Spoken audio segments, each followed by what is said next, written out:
The Earl of Sandwich, otherwise known as John Montagu, gets credit for popularizing the sandwich in England during the late 1700s. But despite centuries of history in Europe, the sandwich has become an American phenomenon.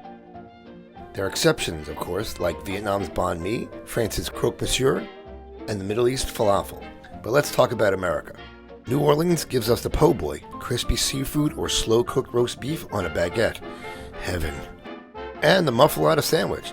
It's a New Orleans specialty created by some of the first Italians to immigrate to America. Sicilian bread, plus a whole lot of tasty toppings like cured meat, cheese, and marinated olive salad. And how about them lobster rolls? They're an all-American sandwich invented in Connecticut and enjoyed throughout New England. And there are also Reubens, pastrami's from New York City, the hot brown from Louisville. I should do a show on all these sandwiches. Man, I'm hungry. I'm blessed to live in one of these sandwich meccas. Right outside of Philadelphia, home of the hoagie and the cheesesteaks. Hoagies are known by other names such as subs or heroes, but cheesesteaks are king. And this is one of the best donkeys. Me?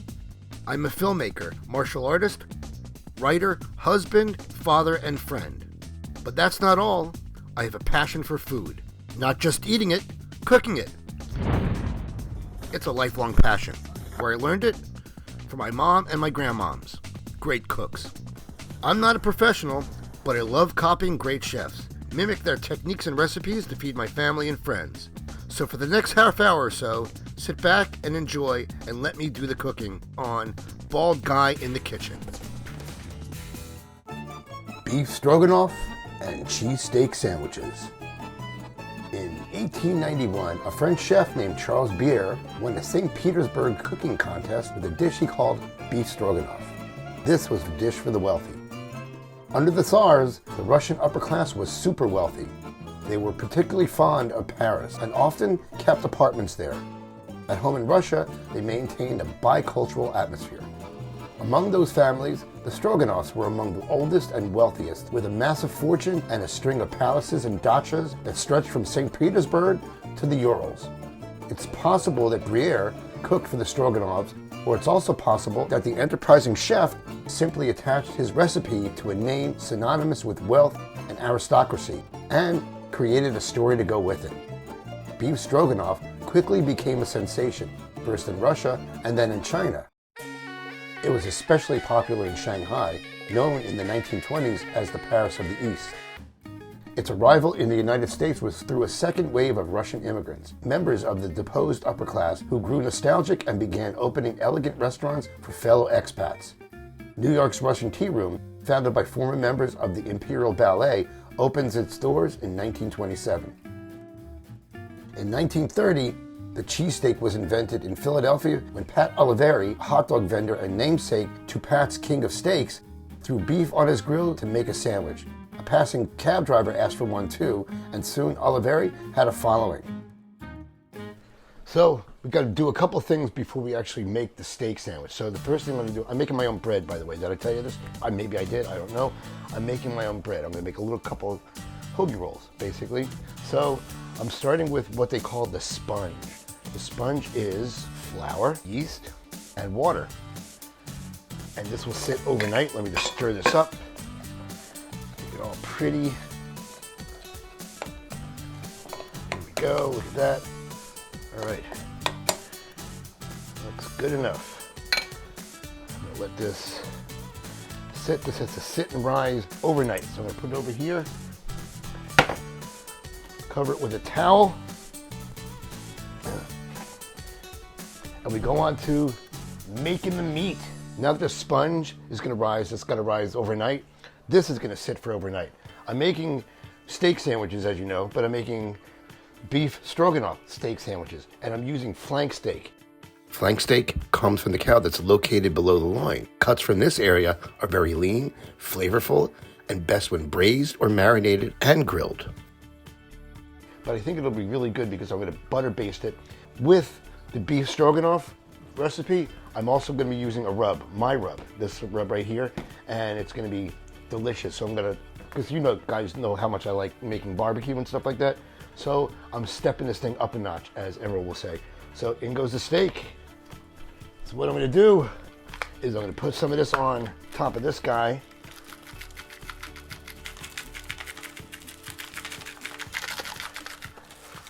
I'm not gonna rub it in because I'm gonna let it just over soak this stuff.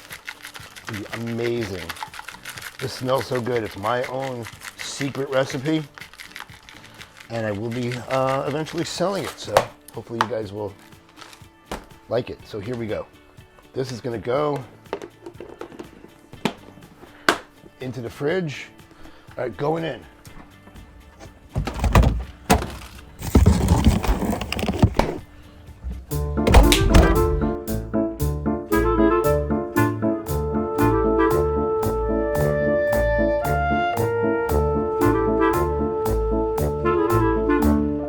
All right, the sponge has risen. Look at that. Does that look good? I'm gonna put it in this. It's a bread machine. I don't do my own dough. I will let it rise in here, but I don't cook it in here. Don't judge. All right, so here it goes. A little bit of the sponge going in, all of the sponge going in. Lovely. How sticky. This stuff is really sticky. This is why I don't do my own kneading. I'd rather have the machine do it. I find it, I don't know, I don't find anything. Just don't. All right, here, yeast. Yes, more yeast, warm water, olive oil, and flour.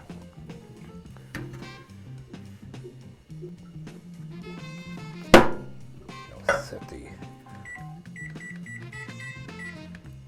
All right, here we go. It's going. 129 minutes left, so let's go over and start making the meat. Got the meat here. I'm gonna put it right into this frying pan, set on high with butter and a little bit of olive oil. There's our bread. Look at that.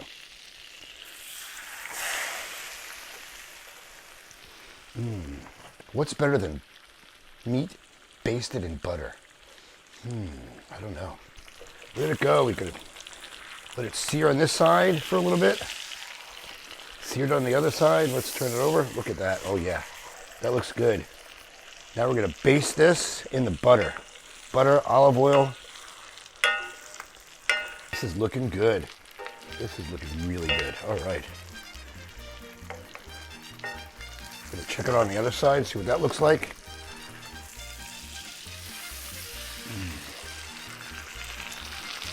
I just have to tell you, that smell is incredible, incredible. Well, what I'm gonna do next, let it rest.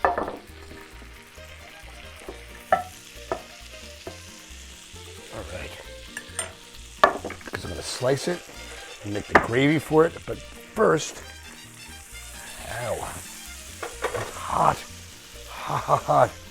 Here, one of these. This will work. What do they call these things? Towels? Heavy. Cast iron heavy. All right. Whoa. That looks good. Check it out. Let this rest, cool down a little bit, slice it. Let's turn this off. We're gonna make the bread now. All right, let's check out the bread. Oh, wow. That guy huge, look at that. All right, let's take it out. Wow, that rose. That risen like a big bread, wow. Looking good and feeling good. I'm gonna turn this over if I can.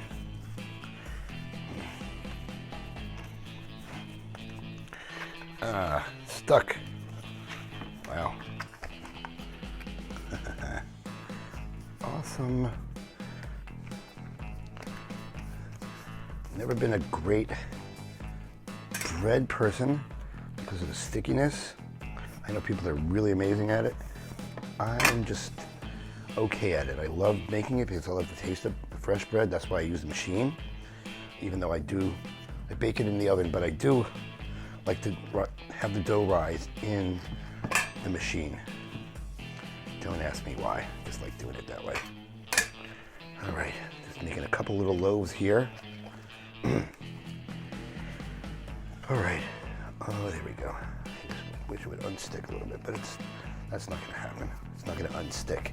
It's just gonna keep doing what it's doing because that's what bread does, doesn't it? A little bit more there. There we go.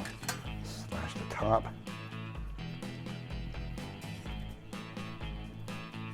All right, I'm gonna let it rise for another 20 minutes or so. Set the oven on, we're gonna throw it in. What do you think? Come on. All right, what we got here, 4 onions to be chopped. Also adding sliced mushrooms. All right, there we go. Next, we're gonna saute all this together, then make the sauce. Then we slice the meat, then we make other things. I'll saute this stuff up, make a sauce out of this. Yum. Okay, get all these onions and mushrooms going into this hot pan, olive oil and butter. And just let this caramelize, saute, melt. It's gonna take a while because there's a lot of this stuff. All right, that's a lot, huh? All right, well, melt, melt, saute, do whatever you need to do. Just get done. All right, onions are sauteing. Oven is ready to have the loaves go in. They've been rising a little bit, as you can see. Throw them in the oven.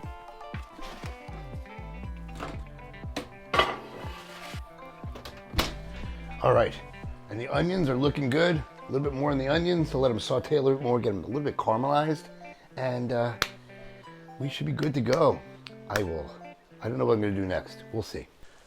All right, these mushrooms and onions look good, and they smell good. Oh, I have to tell you, man, if there was a smell-o-vision, I should invent it because, man, this smells so good. You guys should smell this. Imagine the smell of mushrooms and onions in butter and olive oil. That's what it smells like. Heaven. Well, I'm gonna put it into this here bowl. Turn this off. Put it all in here. All right, now to start to make the sauce, shall we? I'm using yogurt because why not? And a little bit of horseradish. There we go.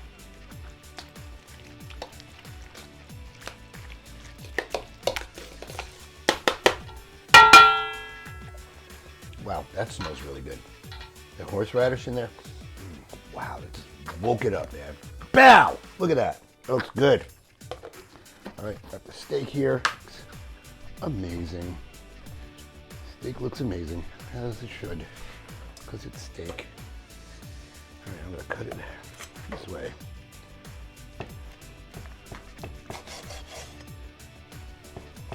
You know what I need to do? I need to taste some right now.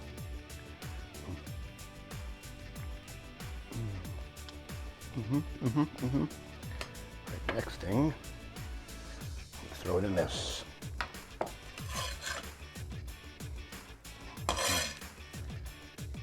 Put it all in this. And this will simmer on the stove. Oh, that looks really good. All right. You know what that means? Bread's ready. All right. Let's turn this off. Oh my God, that looks so good. Wow. Nothing better than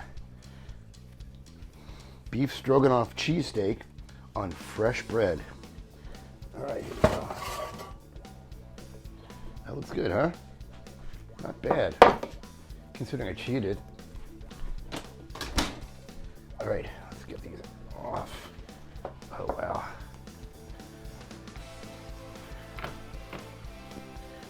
It's right here for now. Let's see.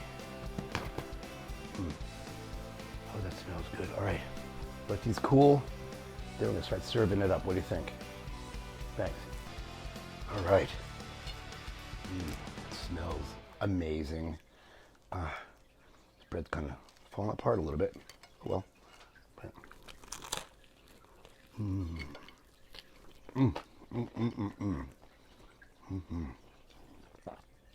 Wow, it's amazing. It's amazing. The bread just sets it all off. It's moist, crispy on the outside, but the meat is tender. It's flavorful. Has a little bit of a kick because of the rub, but the yogurt and the other stuff in it is kind of even it out. It's really nice. So, what am I going to make next?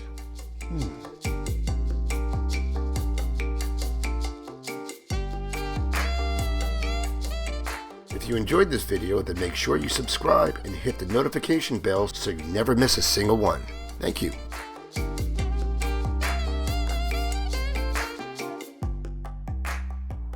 I love walking through nature after a snowstorm, and this is like, it's quiet, a little bit quiet.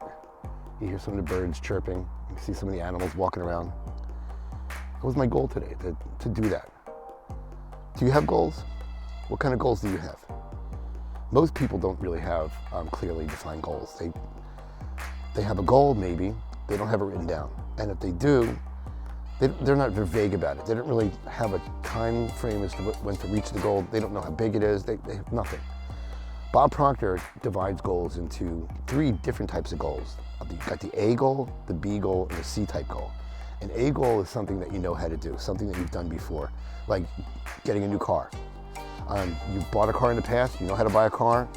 It doesn't stretch you, it's not a goal. It's a thing that you want to do, but it's not a goal. A B-type goal is something that will stretch you a little bit. A B-type goal is like getting ready to run a marathon, getting training to run a marathon. You may not have done it before, but you know people who have, and it's not entirely impossible. And then you have a C-type goal. A C-type goal is something that you really want. It lights a fire in your belly. It causes you to stretch beyond what you've ever been, what you've ever done. It's so big, it scares and excites you at the same time, and you have no idea how to reach it. That's a C-type goal.